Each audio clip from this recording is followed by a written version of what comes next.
मंडळी नमस्कार.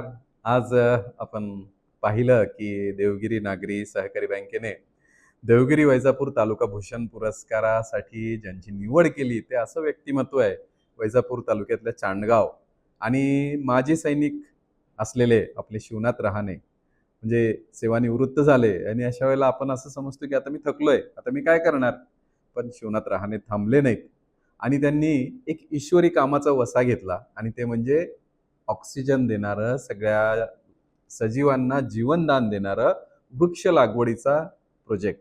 आणि त्यांनी आपल्या सहकाऱ्यांना, मित्रांना घेऊन सगळीकडे झाडं लावण्याचं जे मिशन घेतलं आणि आज खरोखर की एक झाड लावा आणि 400 वर्ष तुम्हाला ऑक्सिजन मिळेल अशी व्यवस्था करा आपण म्हणतो. पण शिवनाथ रहाणेंनी हा सगळ्या आपल्या सहकाऱ्यांच्या सोबत जो उपक्रम सुरू केला आहे त्याची आज झाडं बघितली, त्यांचे जे वृक्ष बघितले, तर खरोखर की समाज उपयोगी एखादं काम करून आपल्याला किती चांगलं समाधान मिळू शकतं. हा उपक्रम शिवनाथ रहाणेंनी सुरू केला आणि आज कुठे लग्न असेल, कोणाचा समारंभ असेल, कुठे भेटवस्तू द्यायची त्यावेळेला ते झाड देतात. झाडांमध्ये रमतात. झाडं लावायला सगळ्यांना उद्युक्त करतात. अशा या शिवनाथ रहाणेंना देवगिरी नागरी सहकार्याने वैजापूर तालुका भूषण पुरस्काराने आज सन्मानित केलेलं आहे. मित्रांनो, त्यांनी कुठल्या पुरस्कारासाठी हे काम केलेलं नाहीये. त्यांनी कोणी मला बक्षीस मिळावं म्हणून काम केलेलं नाहीये.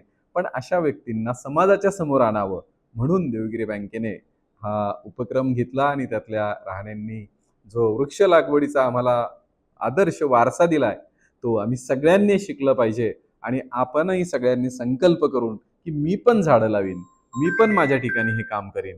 हे जर आम्ही केलं तर आमच्या देवगिरी बँके म्हणून हा जो पुरस्कार देण्याचा आम्ही अशा व्यक्तिमत्वांना तुम्हाला भेटवण्याचा संकल्प केलाय तो खऱ्या अर्थाने सार्थकी होईल.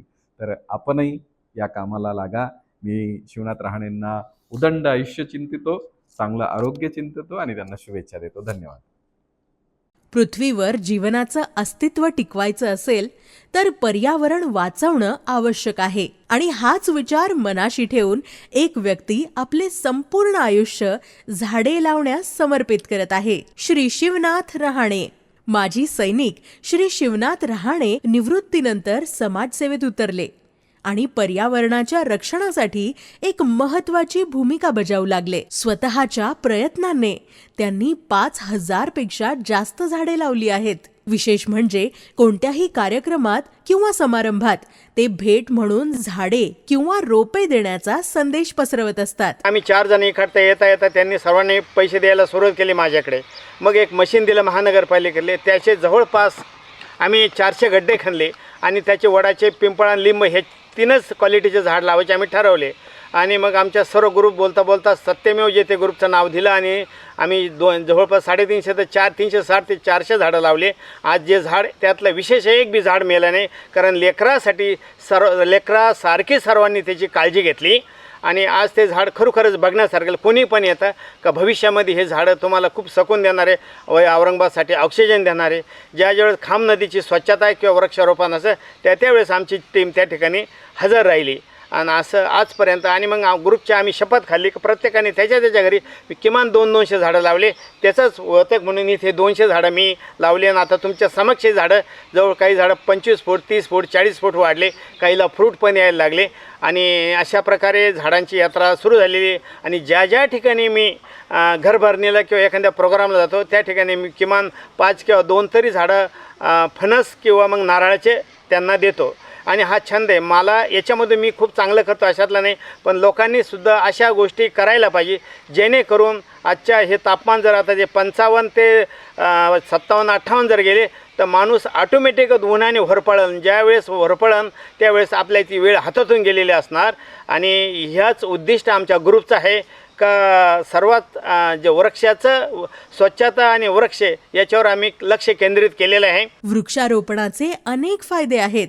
पर्यावरणाचा समतोल राखणे आणि प्रदूषण कमी करणे, वाढत्या वृक्षतोडीमुळे संकटात सापडलेल्या सजीव सृष्टीस मदत करणे, पर्यावरण स्वच्छ ठेवणे आणि जमिनीची धूप थांबवणे, प्राणी आणि पक्ष्यांना सुरक्षित निवारा उपलब्ध करून देणे, नैसर्गिक संसाधनांचे जतन आणि भविष्यातील पिढ्यांसाठी शुद्ध हवा आणि पाणी प्रदान करणे. ते केवळ झाडे लावत नाहीत, तर समाजात पर्यावरणाबद्दल जागरूकता निर्माण करतात. पुढच्या पिढ्यांना पर्यावरण संरक्षणाचा संदेश देणे हे त्यांचे प्रमुख ध्येय आहे. सुरुवातीला माझ्या घरच्या कोण विरोध व्हायचा, काय बा तुम्ही झाडं होत्या, झाडू लावत्या, लोक काय म्हणणार, यांना माणसाला दुसरं काही काम नाही का? मी म्हणलं नाही बाबा, हे सर्वात पुण्याचं काम आहे. गाडगे महाराजांचं किंवा अण्णा हजारेनं मला एकच सांगितलं, तुम्ही 6 महिने झाडू लावा, तुमचं अंतःकरण शुद्ध होईल. मी त्यांना म्हणलं, अण्णा मी लहानपणापासून झाडूच लावतो म्हटलं, यात काही शंका नाही म्हटलं. आणि सुरुवातीला मला घरच्याकडून पण विरोध होत होता या गोष्टीचा, झाडू लावण्याला वेळ द्यायला. परंतु आता ज्या वेळेस मी मागच्या 5 दिवसापूर्वी महाराजांनी मला एक मेजर म्हणून वर बोलवलं आणि मला झाडं लावायची, हे कमी लोक झाडू लावणं आणि झाडं लावणं कमी लोक हे कार्य करता, आणि तुम्ही हे कार्य करता, पूर्ण गावातल्या लोकांना टाळी वाजायला अभिनंदन करायला लागले.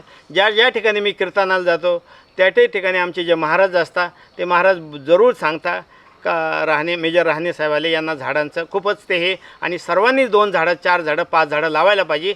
या महान कार्याबद्दल देवगिरी सहकारी बँक त्यांना वैजापूर देवगिरी भूषण पुरस्काराने सन्मानित करीत आहे.